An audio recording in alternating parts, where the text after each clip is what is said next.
ang mga kwento ng pag-ibig, kwento ng buhay at kwento ng pag-asa dito sa Barangay Love Stories. Love Stories.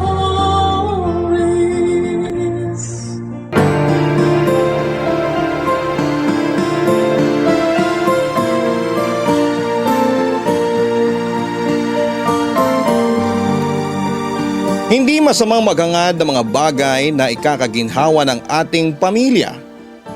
Pero minsan sa dami ng pinagkakaabalahan, hindi natin namamalayan na ang oras na para sana sa kanila'y kinukulang na pala.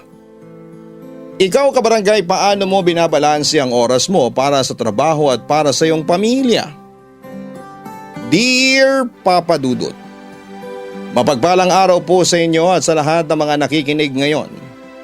Dahil may katandaan na ako ay isa na po sa mga nakahiligan ko ang pakikinig sa inyong programa, kaya naisipan ko na ring sumulat para maibahagi ang kwento ko.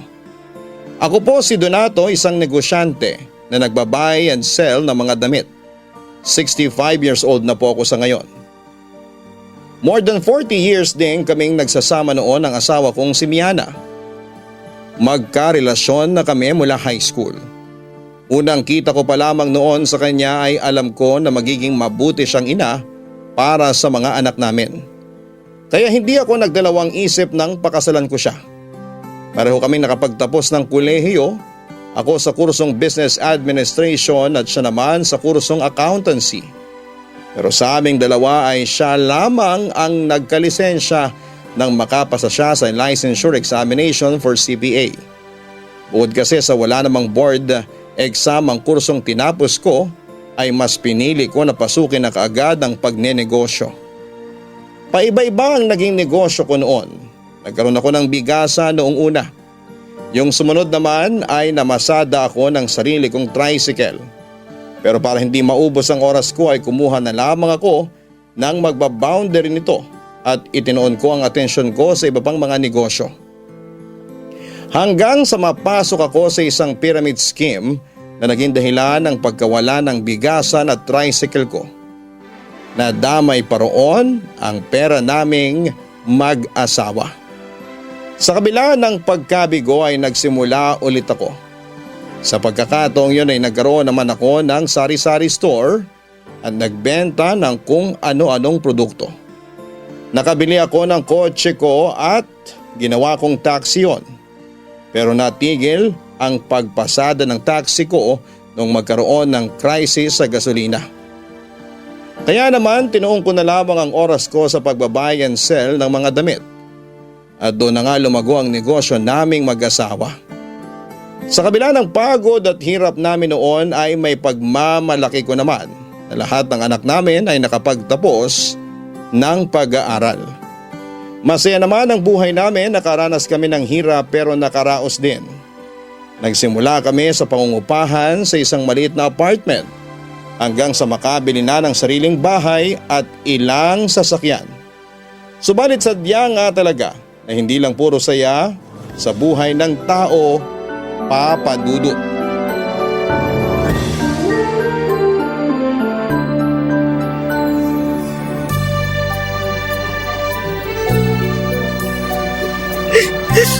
Ate Cheryl, ano nangyari kay Mama? Katatawag lang sa akin ni Kuya kaya ngayon lang ako nakarating dito sa ospital. Wala na si Mama. Wala na siya, Kervin. Ano? Paano nangyari yun? Kausap ko pa siya kaninang umaga. Kuya Regan, totoo ba yung sinasabi ni ate? Oo, massive heart attack daw yung nangyari, sabi ng doktor. Si Papa. Nasaan si Papa? Saan pa nga ba? Di nandun sa tindahan niya. Yun lang naman mahalaga sa kanya eh. Si Ate Jazz, alam na ba niya? Oo, nasabihan ko na. Walang kasama si Mama sa bahay nung inatake siya. Kung sana mas napaga pa tayo ng dating, kasama pa sana natin siya ngayon. Ang daya naman ni Mama. May usapan pa tayo eh. Maglalunch pa sana tayo na magkakasama. Mga anak, nasaan yung mama nyo? Anong nangyari? Dumating ka pa. Bakit kayo ka lang dumating? Nasa palengke ako, anak. Abala kasi ako kaya huli na nung masagot ko yung tawag ni Jazz. Sabi niya, dumiretso na raw ako rito sa ospital. Ano ba nangyari? Sabihin niyo naman mga anak, parang sasabog na tong dibdib ko sa kabay. Kervin! Pa, wala na si Mama. Iniwan niya na tayo. Hindi! Hindi! Nak, masamang biro yan! Sa tingin nyo, magagawa pa namin magbiro? Tama yung narinig nyo pa! Wala na si Mama! Inatake siya sa puso! Hindi sana namin siya nadatnan na nakahandusay sa sahig kung may kasama lang sa bahay si Mama. Kung nandun ka lang sana pa. Sana may nakapagdala agad sa kanya sa ospital. Anak, bakit ganyan ka magsalita sa akin? Bakit parang ako sinisisi mo sa pagkawala ng mama nyo? At bakit hindi? Nasaan ka ba? Ha? Wala ka sa tabi niya! Lagi ka na lang wala! Alam mo ba na tinanong pa kami ng doktor kanina kung hiwalay na kayo ni Mama? Kasi nga, wala ka. Mga anak, naghahanap buhay ako. Ayun na nga eh. Puro ka lang hanap buhay. Puro ka na lang negosyo. Ba, hindi mo naman dapat ginagawang mundo yung pagninegosyo mo eh. May pamilya ka pa oh. Alam mo ba kung paano namin naabutan sa bahay si Mama? Nandun siya sa may telepono. Malamang gumapang siya papunta ron para humingi ng tulong. Kung may kasama lang sana siya, hindi na siya nahirapan ng ganon.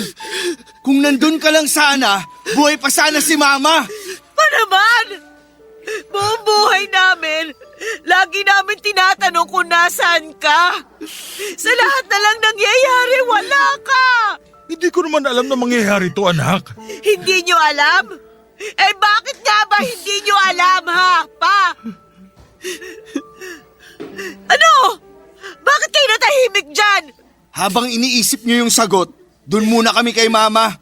At kung pwede, huwag ka munang sumunod sa amin. Papadudot simula noong araw na yon ay hindi na ako kinausap ng mga anak ko. Kahit sa pag-aayos ng para sa libing ng asawa kong si Miana, mga asawa nilang nakipag-ugnayan sa akin. Lalo na pagdating sa mga desisyon na may kinalaman sa burol at sa libing ng asawa ko. Talagang pinaramdam nila sa akin na mag-isa na lamang ako simula noon. Tungkol naman sa naiwan ni Miana, sa akin lahat napunta yon dahil wala naman siyang ginawang last will and testament. Lahat naman ng pera niya ay nasa joint account namin. May hiwalay pa akong pera na sa akin lang talaga, ang mga gamit niya, damit, alahas at iba pa ay ipinamigay ko sa mga anak ko. Papadudot ang hindi ko pagdala kay Miana sa ospital ay naging dahilan ng tuluyang pagkasira ng samahan namin ng mga anak ko. At hindi ko naman akalain na halos buong buhay pala nilang naipon ang sama ng loob nila sa akin.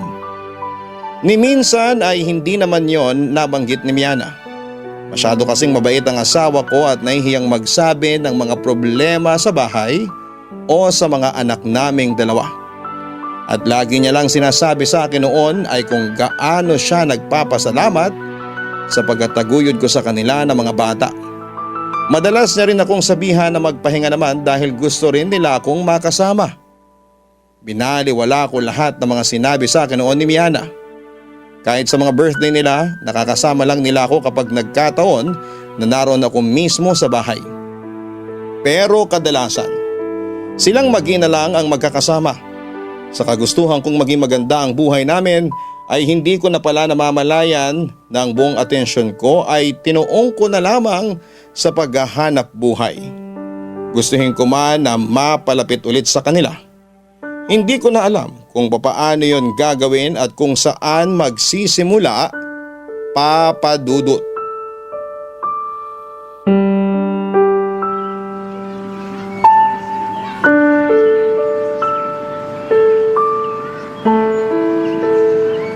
Nak, pwede ba tayo mag-usap?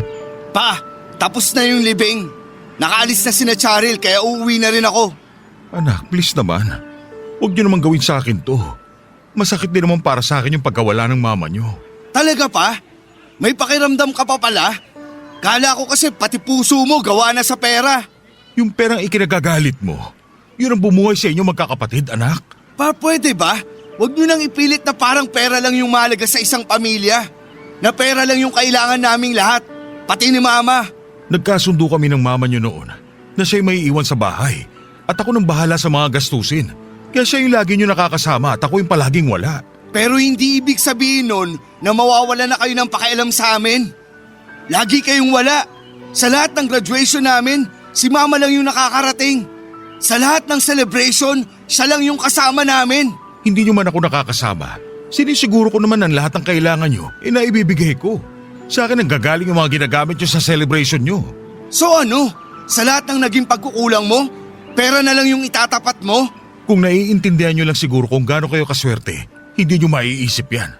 Hindi niyo mamasamain yung pagkawala ko sa mga importanteng araw kasi ako yung naghahanap buhay para sa ating lahat. Maswerte? Paano kami naging maswerte nawala na nga kami ng nanay dahil sa'yo? Hindi ko kasalanan kung bakit namatay si Miana. Walang may gusto sa nangyari.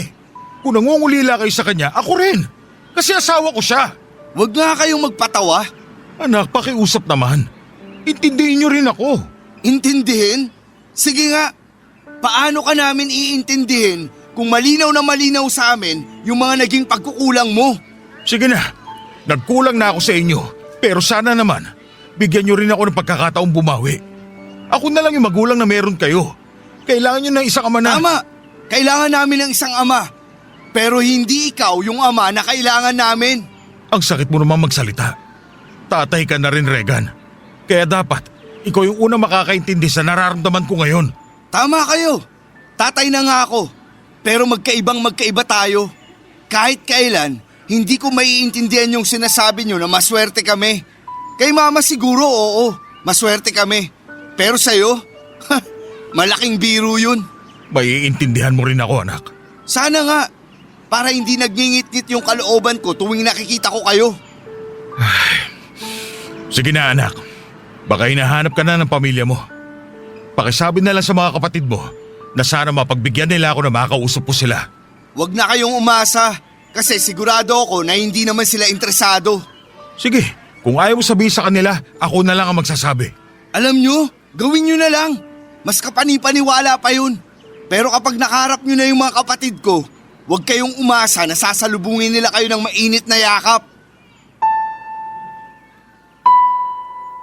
Papa Dudut, may mga detalye na hindi ko nasabi noong una.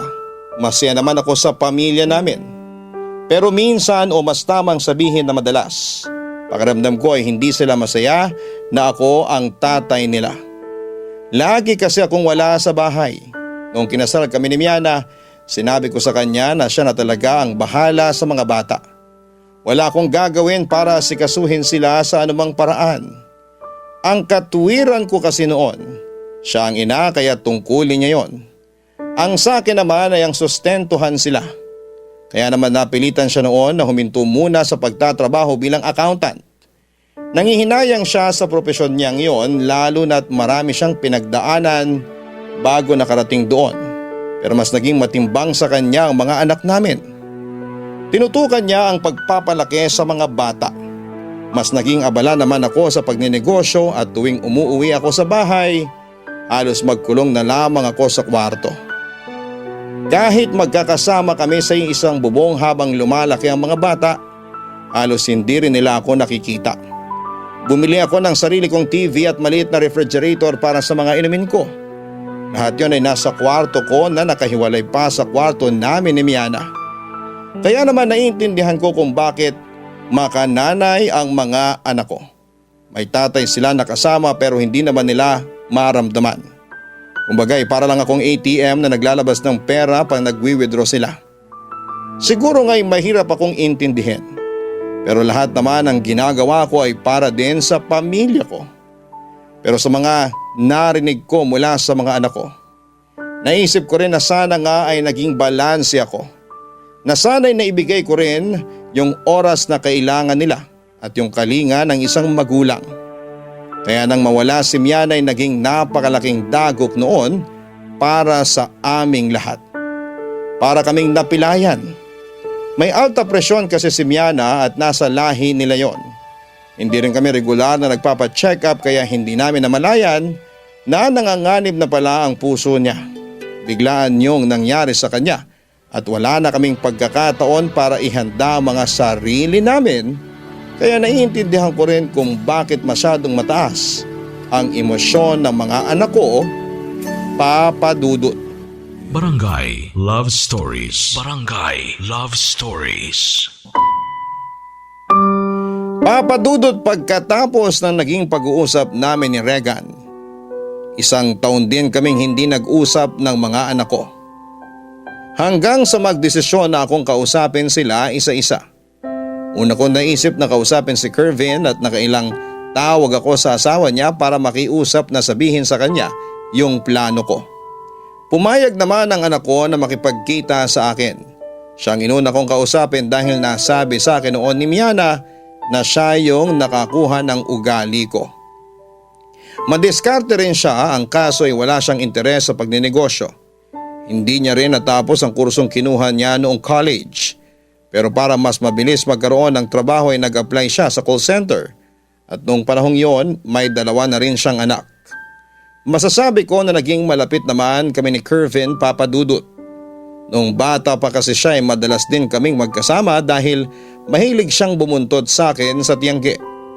Pero hindi rin yon nagtatagal. Pagdating kasi doon ay gagala-gala lamang siya sa mga ibang tindahan na may mga laruang robot, kotse at kung ano-ano pang mga tinda. Binibigyan ko siya ng pera para bilhin ang gusto niya at nagkikita naman kami kapag pauwi na. Kahit sa pagkain ay hindi na niya ako sinasabayan sa Tiangge. Mawawala na lamang siyang bigla at susulpot kapag nagliligpit na ako habang bitbit niya ang mga damit o mga laruang nabili niya. Gusto ko siya noong puntahan sa apartment na tinutuluyan nila ng pamilya niya para na rin makita ko ang mga apo ko. Sobrang saya ko naman nang pumayag siya. Hindi ko kasi yon inaasahan dahil sa pagpayag pa lang na makipag-usap siya sa akin ay halos imposible nang mangyari, Papa Dudut.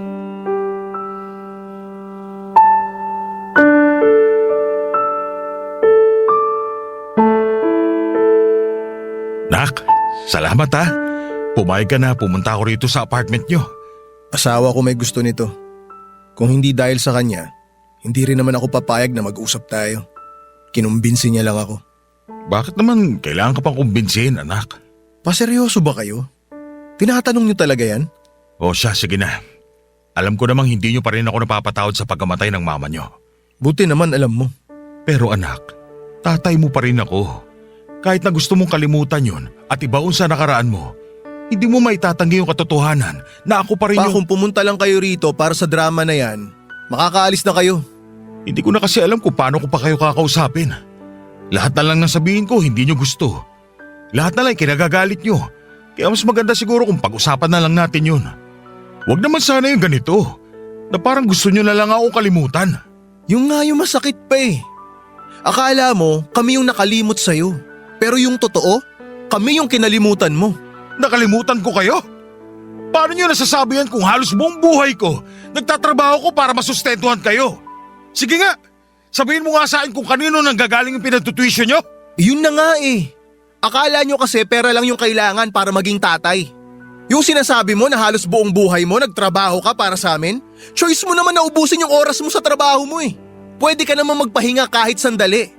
At pwede ka maglaan ng kahit na konting oras para sa amin. Pero ano? Ginawa mo ba? Nasasabi mo yan kasi wala ka sa posisyon ko noon, Kervin. Hindi na kailangan na mailagay ako sa posisyon mo para ipamukha sa'yo yung naging pagkukulang mo sa amin. Lalo na yung mga pagkukulang mo kay mama. Mas mabuti pa nga kung sa ibang bahay ka na lang umuuwi noon eh. Mas madali sana para sa amin na isipin kung bakit wala ka. Kung pwede ko lang hatiin yung katawan ko noon, ginawa ko na para lang mapagsabay Walang ko. kailangang hatiin pa. Kasi may oras ka naman talaga eh. Pero mas ginusto mong magkulong sa kwarto nyo. Mas ginusto mo na mahiwalay sa amin. Nakakatawa ka nga eh. Kasi yung mismong kwarto nyo ni mama, may nakabukod pang kwarto. At dun mo lagi inuubos yung oras mo. Imagine, yung tatay namin, hindi kasama ng nanay namin sa iisang kwarto. At halos dun na tumira sa kwarto-kwartuhan niya. Patandaan mo, ikaw yung naglayo ng sarili mo sa amin.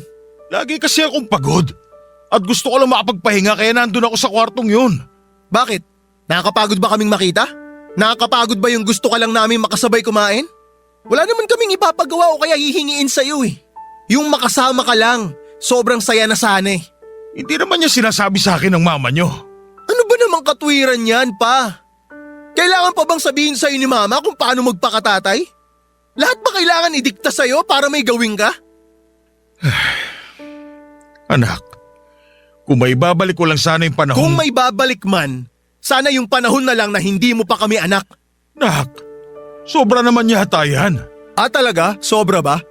Kasi sobrang sakit din yung nararamdaman ko pag nakikita kita eh. Alam mo ba kung anong pumapasok sa isip ko kapag naririnig ko yung boses mo? Anak naman. Naiisip ko kung paano namatay si mama nang nag-iisa. Sa sahig pa! Sa sahig!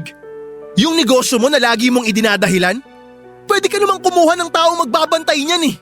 Hindi mo naman siguro ikalulugi yung pagkuha ng kahit na isang empleyado lang. Pero wala eh. Pinili mo na puro negosyo ang asikasuhin mo. Kaya wala na tayong dapat pag-usapan pa. Umalis ka na. Bago pa tuluyang mawala yung katiting na respeto na itinira ko para sa'yo. Papa Dudut, hindi ako kaagad nakagalaw sa sinabing yon ng anak ko. Parang may mabigat na nakadagan sa mga hita ko habang nakaupo. Ilang beses pang sinabi ni Kervin na umalis na ako pero parang wala akong naririnig ng mga sandaling yon. Sinubukan kong ipaalala sa bunso ko yung mga naging bonding namin noon at kung paano ko siya napapasaya. Pero sinabi niya na hindi na siya bata na kaya pang suhulan. Naisip ko na lamang noon na sana'y pareho na lamang kami ng asawa ko na inatake at sabay na nawala. Ang hirap palang maiwan, ang hirap pala kapag napagbuntunan ka ng sisi sa isang bagay na hindi mo naman sinadyang mangyari. Sa nangyari noon sa pag-uusap namin ni Kervin, parang ayaw ko nang ituloy ang pakikipag-usap sa iba ko pang mga anak. Kung sa bunso pa lang namin ay masyado nang masasakit yung naririnig ko. Hindi ko alam kung ano pa yung susunod. Pero sa kabila ng pag-aalinlangan ko ay tinuloy ko pa rin ang pakikipagkita sa anak kong si Cheryl. Sabay ko sana silang kakausapin ni Jazz. Pero nagkataon namang may importante itong lakad noong araw na yon.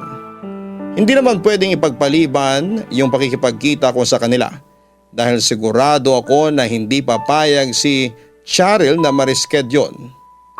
Kaya naman kahit wala yung isa kong anak, ay tumuloy pa rin ako, Papa Dudut.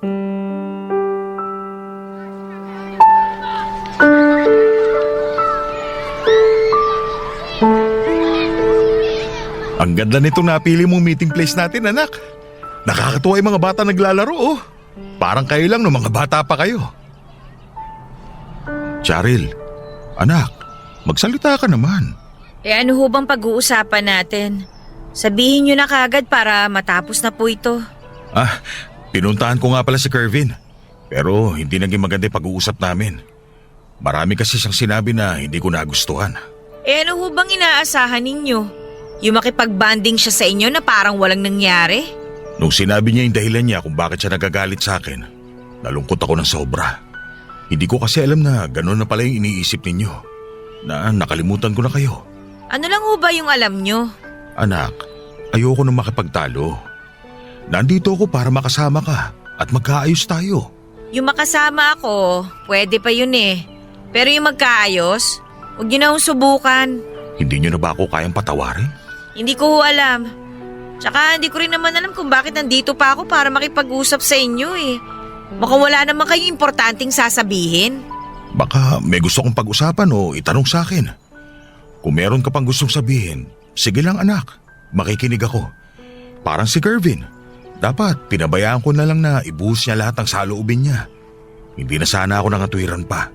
Baka sakaling nag-aayos pa kami. Ang sa akin lang kasi pa, may mga pamilya na kami. Ginagawa na namin lahat ng natutunan namin kay mama. Pero sa'yo, siguro nga natuto rin kami. Kasi ako pinili ko yung lalaking malayo sa inyo. Yung ako yung priority kahit na nagtatrabaho siya. At higit sa lahat, alam niya na hindi lang yung kapal ng pitaka ang mahalaga, kundi yung mismong pamilya. Yun ang wala sa inyo pa. Kapakanan niyo lang din naman yung iniisip ko noon. O, kala ko ba makikinig ka lang? Pasensya na, hindi na ako magsasalita. Alam nyo kasi, Yung pagkakakitaan, nandyan lang yan eh. Salamat kasi hindi tayo nagipit. Pero nasanay lang talaga kami na wala ka. Nasanay na kami na hindi hinihingi yung opinyon nyo. Nasanay lang kami na wala kang pakialam sa mga bagay-bagay. Hindi mo kasi alam kung paano maging ama. Para ka lang nagdo-donate sa charity, nagbibigay lang ng pera tapos yun na yun. Patawarin mo ako, anak. Kung bibigyan niyo lang sana ako ng isa pang pagkakataon. Tama na. Tantanan nyo na kami. Kung ano man yung gusto mong mangyari pagkatapos mo kaming kausapin lahat, bahala ka na. Wala na akong pakialam.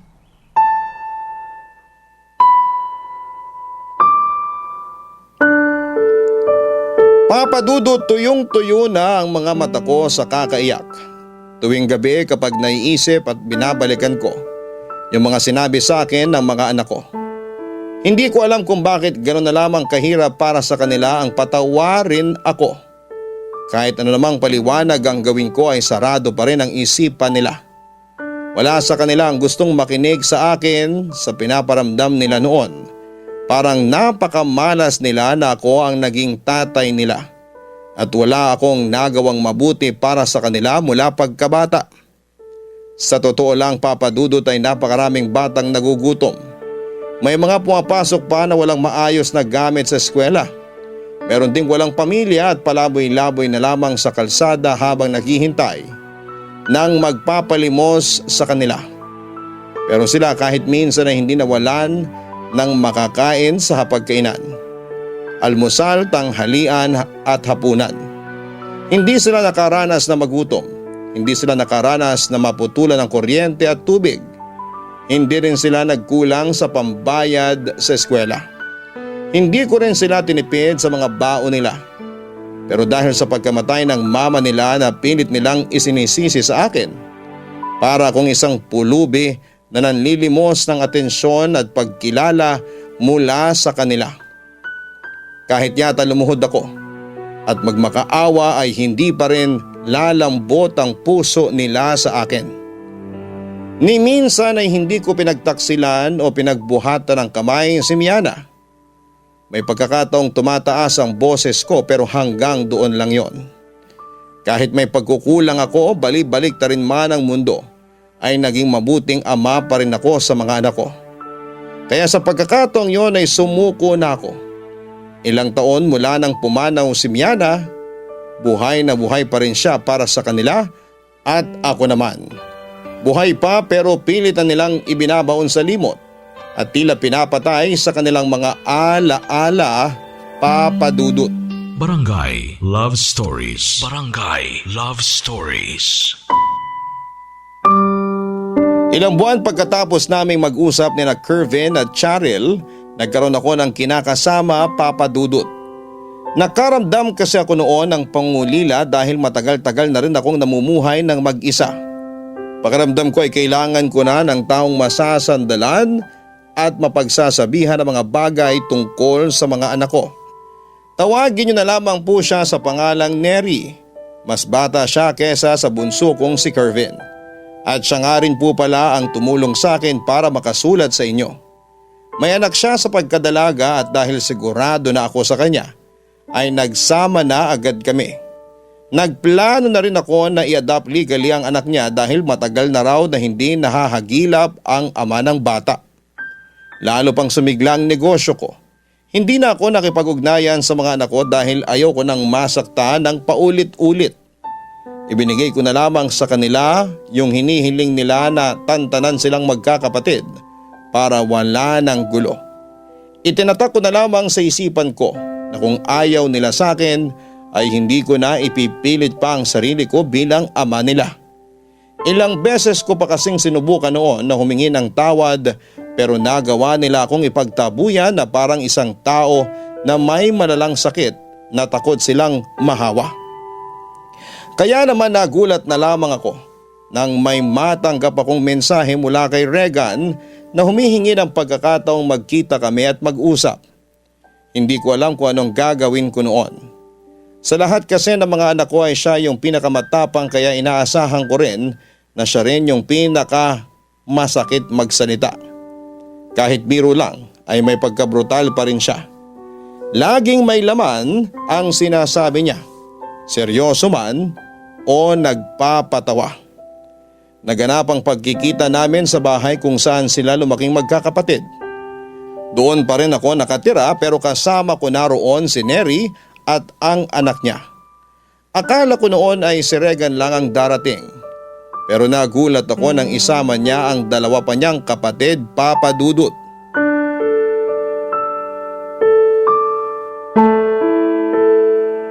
Oh mga anak, ginulat niyo ako ah.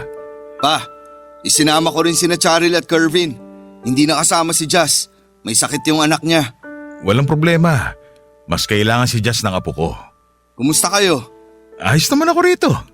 Pa, medyo nagtataka lang ako. Bakit naman? Kasi lahat sila pinuntahan mo para makausap. Hindi ko rin naman nakausap si Jazz. Nabanggit nga niya pero yung punto ko kasi, bakit hindi mo ako kinausap? Ako yung panganay mo, di ba? Ano ba talagang ipinunta niyo rito? Nandito ba kayo para sumbatan ako? At ipamukha ulit sa akin kung gaano ko kawalang kwentang ama? Pa, hindi. May papaalala lang sana kami sa'yo. Mukhang nakalimutan mo na kasi. Pero sa bagay, nagkakaedad ka na rin naman kaya naiintindihan ka namin. Ano ba yun? Hindi kasi nag-iwan ng last will si Mama. Last will? Tama ang narinig nyo. Hindi gumawa ng last will si Mama. Kaya lahat ng ari-arian niya, sa'yo napunta. Abay, natural lang yun kasi ako yung asawa niya. Talino mo rin, no? Alam mo kasi na sa'yo mapupunta lahat. Hindi ko gusto yung tabas ng dila mo, Regan. Dederetsahin ka na namin. Pero ako na lang muna yung magsasalita para sa kanila bilang panganay. Gusto namin na gumawa ka ng last will and testament. Para ano? Para alam nyo kung kani-kanino mapupunta mga ari-arian ko? Natural.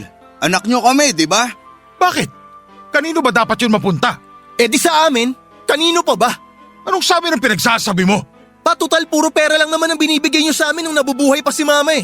Ngayon na wala na si Mama, gusto naming makasiguro na sa amin mapupunta lahat ng pera at ari-arian ninyo. Anong ibig nyo sabihin? Teka, buhay pa ako ah! Hindi pa ako mamamatay pero makapagsalita kayo May parang… karapatan kami sa lahat ng ari-arian ninyo. Alam ko pero bakit nyo naisip na dapat gumawa na ako ngayon ng last will and testament? Tingin nyo ba, hindi ko kayo pamamanahan? Bakit pa? Sigurado ba na gagawin mo yun para sa amin? Maniniwala lang kami sa'yo kung nakagawa ka na. Hindi pa ako mamamatay! Hindi natin masasabi yan pa. Matanda ka na. Malay natin, baka bukas mamatay ka na.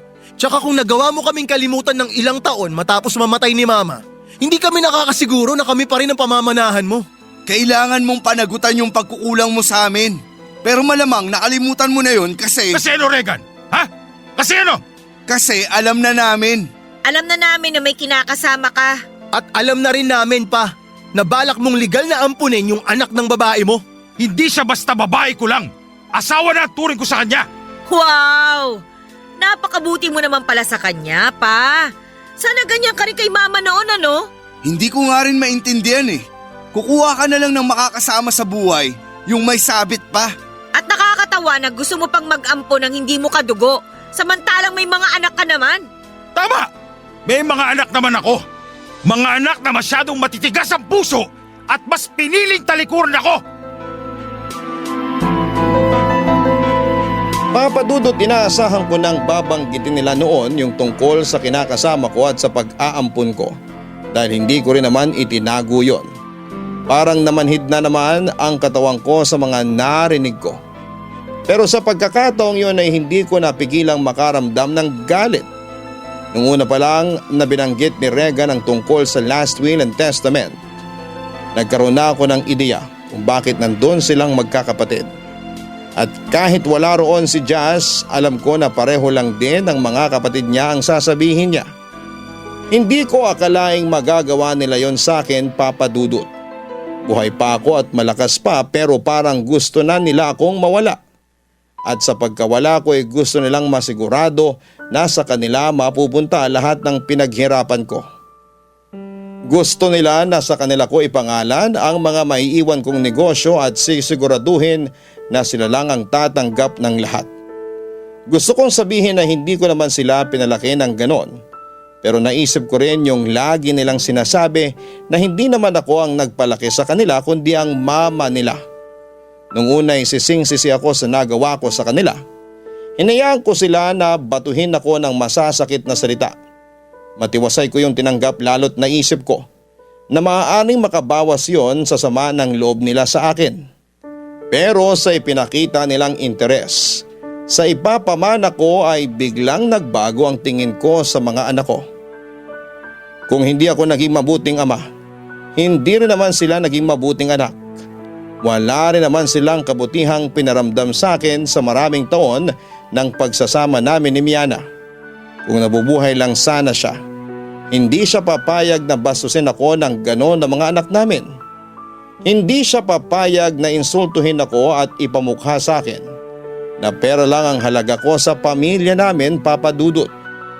Nagpatuloy ang pagtatalo naming mag-ama pero sa pagkakataong yon, umalis na si Kervin at tanging sina Charil at Rega na lamang ang naiwan para ipaglaban yung karapatan nila sa mga ari-arian ko.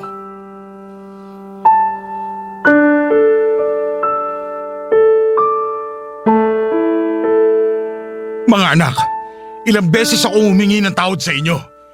Ilang beses ko sinubukang makipag-ayos, pero palagi niyo ako'y pinagtatabuyan. Kasi hindi namin nararamdaman yung sinseridad nyo.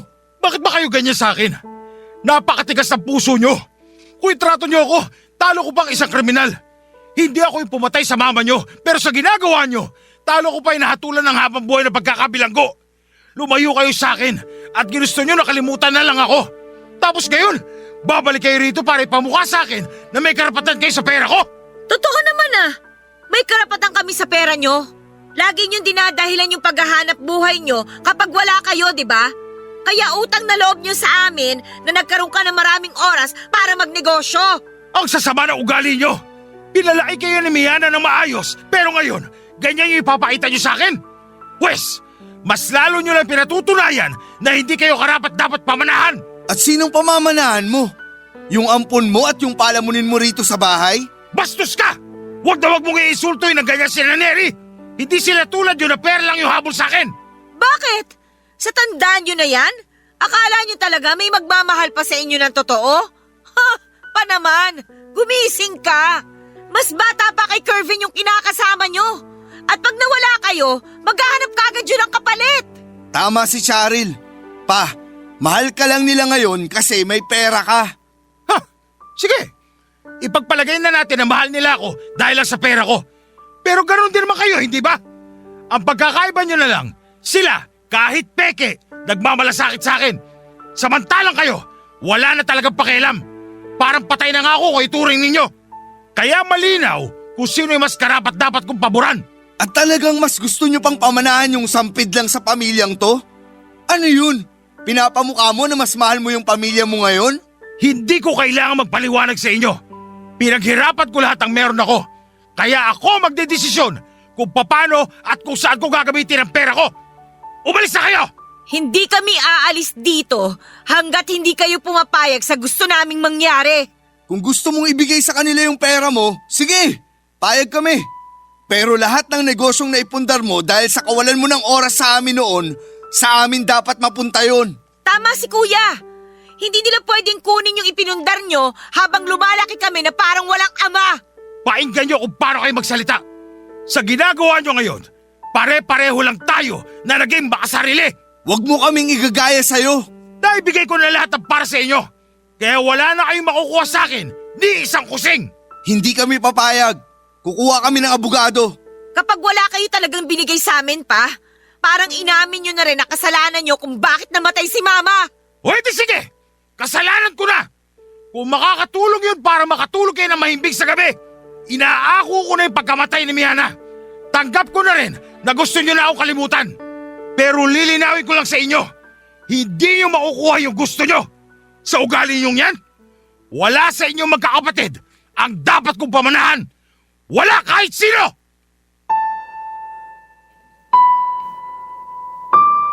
Papa Dudut, kinailangan ko silang palisin sa pamamahay ko ng mga sandaling yon.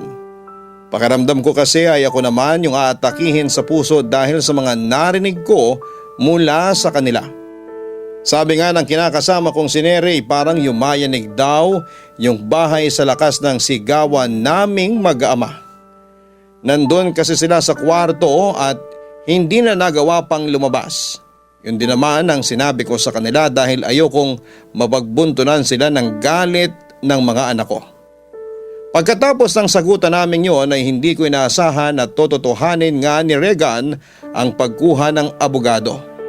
Nakaschedule na rin kami na magkaharap-harap. Hindi ko alam kung ano ang pwedeng mangyari, Papa Dudut. Hindi ko na sila kilala. Kung pwede lang, ako na lang sana yung nawala para hindi na nagkakagulo ang pamilya namin. Gusto ko lang naman na maging buo kami at makabawi sa mga pagkukulang ko. Pero iba ang gusto ng mga anak ko. Papa Dudut, gusto ko pa sanang hingin ang payo ng mga nakikinig ngayon kung ano nga ba ang dapat kong gawin. Pakiramdam ko po kasi ay malapit na akong masiraan ng bait sa problemang nararanasan ko sa pamilya namin. Hanggang dito na lamang po ang kwento ko, Papa Dudut. Maraming salamat po sa inyo at sa Barangay Love Story sa pagbabahagi ng kwento ko. God bless and more power sa Barangay LS. Ang inyong forever kapuso at kabarangay, Donato. Nagustuhan ng iyong napakinggan? Ituloy yan via live stream sa www.gmanetwork.com/radio. Barangay LS 97.1 Forever